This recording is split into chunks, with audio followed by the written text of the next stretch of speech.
Cleaned it up real good, welded that piece on the back. Get it all smoothed out. Wiped it down in acid to get as much of the rust out of the pits as I could and scrubbed it with a wire brush.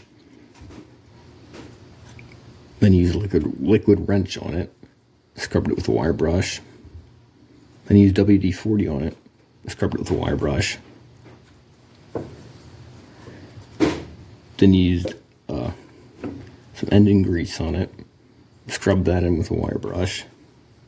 Then wiped it all down. Yeah, that's an old stonemason hammer. About as good as it's going to get. Get a handle for it, and that should finish it up. Already cleaned it up at one point, but the top was all slanted down, so I had to keep building it up to level it off. The back wasn't level, so I cut it off, welded it back on.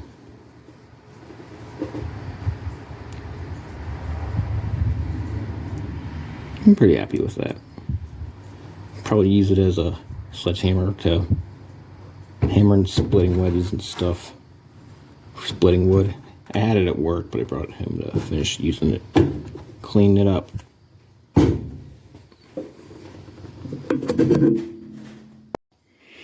Also found out that my welder can indeed run 5/32 welding rods. I just wasn't doing it right. Like whenever I did those 6027 rods,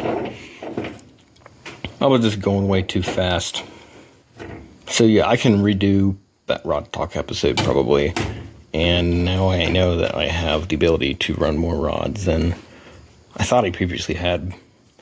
Probably next rod talk episode will be on the 6019. I have a box of them. Put a little thing together for that. So yeah, that's where it's at.